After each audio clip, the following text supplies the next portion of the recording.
सफलता के लिए जानिए श्री कृष्ण के ये 11 सूत्र। भगवान कृष्ण ने गीता के माध्यम से संसार को जो शिक्षा दी वह अनुपम है। वेदों का सार है उपनिषद और उपनिषदों का सार है ब्रह्मसूत्र और ब्रह्मसूत्र का सार है गीता। सार का अर्थ है निचोड़ या रस। गीता में उन सभी मार्गों की चर्चा की गई है जिन पर चलकर मोक्ष, बुद्धत्व, कैवल्य या समाधि प्राप्त की जा सकती है।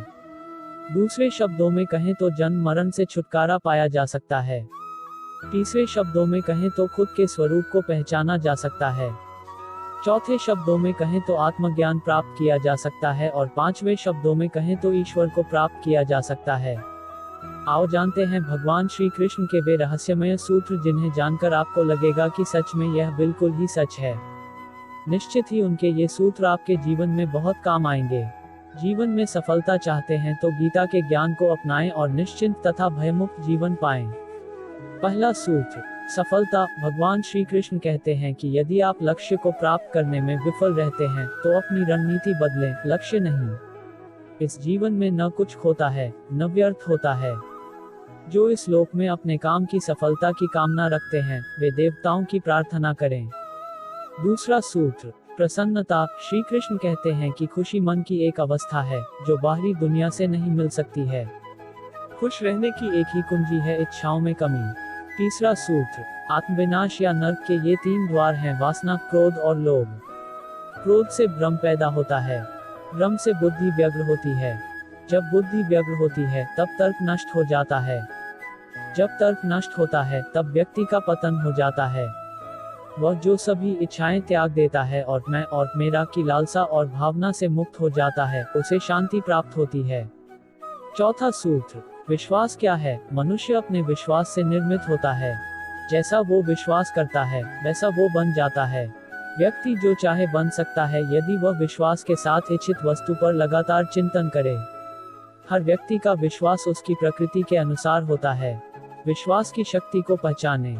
पांचवां सूत्र, मित्र और शत्रु दोनों हैं मन। जो मन को नियंत्रित नहीं करते उनके लिए वह शत्रु के समान कार्य करता है।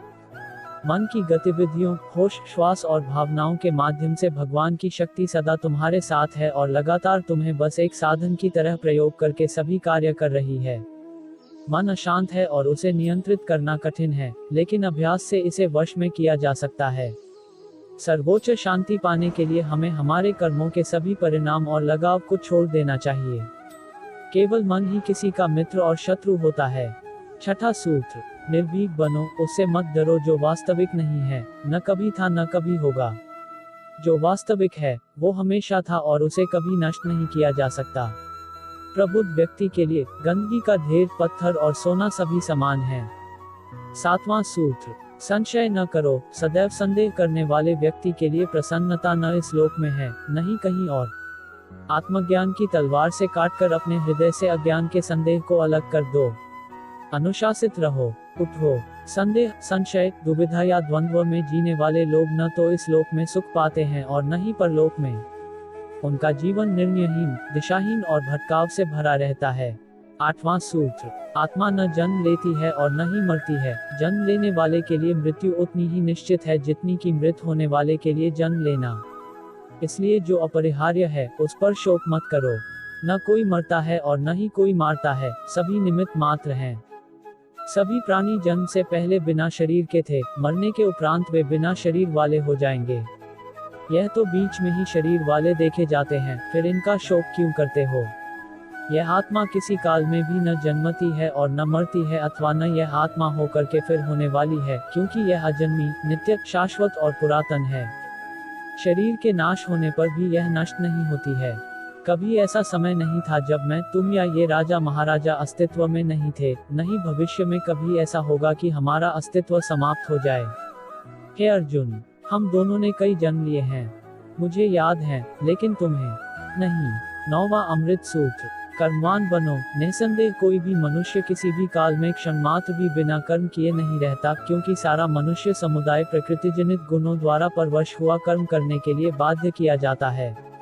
अपने अनिवार्य कार्य करो, क्योंकि वास्तव में कार्य करना निष्क्रियता से बेहतर है। ज्ञानी व्यक्ति को कर्म के प्रतिफल की अपेक्षा कर रहे अज्ञानी व्यक्ति के दिमाग को अस्थिर नहीं करना चाहिए। अप्राकृतिक कर्म बहुत तनाव पैदा करता है। किसी और का काम पूर्णता से करने से कहीं अच्छा है कि अपना काम करें, भले ही उसे अपूर्णता से करना पड़े। बुद्धिमान व्यक्ति कामुक सुख में आनंद नहीं लेता। कर्मयोग वास्तव में एक परम रहस्य है। 10वां अमृत सूत्र। जो मेरे साथ हैं मैं उनके साथ हूँ, संपूर्ण ब्रह्मांड मेरे ही अंदर है। मेरी इच्छा से ही यह फिर से प्रकट होता है और अंत में मेरी इच्छा से ही इसका अंत हो जाता है। मेरे लिए न कोई घृणित है न प्रिय, किंतु जो व्यक्ति भक्ति के साथ मेरी पूजा करते हैं वो मेरे साथ हैं और मैं भी उनके साथ हूँ। बुरे कर्म करने वाले, सबसे नीच व्यक्ति जो राक्षसी प्रवृत्तियों से जुड़े हुए हैं और जिनकी बुद्धि माया ने हर ली है, वो मेरी पूजा या मुझे पाने का प्रयास नहीं करते। हे अर्जुन, कल्पों के अंत में सब भूत मेरी प्रकृति को प्राप्त होते हैं, अर्थात प्रकृति में लीन होते हैं, और कल्पों के आदि में उनको मैं फिर रचता हूँ। मैं उन्हें ज्ञान देता हूँ जो सदा मुझसे जुड़े रहते हैं और जो मुझसे प्रेम करते हैं। मैं सभी प्राणियों को समान रूप से देखता हूँ, न कोई मुझे कम प्रिय है न अधिक। लेकिन जो मेरी प्रेम पूर्वक आराधना करते हैं वो मेरे भीतर रहते हैं और मैं उनके जीवन में आता हूँ।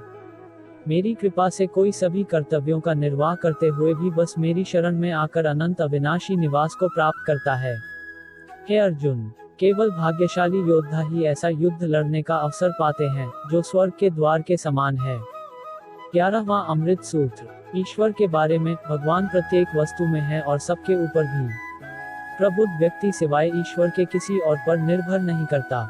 सभी काम छोड़कर बस भगवान में पूर्ण रूप से समर्पित हो जाओ। मैं तुम्हें सभी पापों से मुक्त कर दूंगा। शोक मत करो। जो कोई भी जिस किसी भी देवता की पूजा विश्वास के साथ करने की इच्छा रखता है, मैं उसका विश्वास उसी देवता में दृढ़ कर देता हूँ।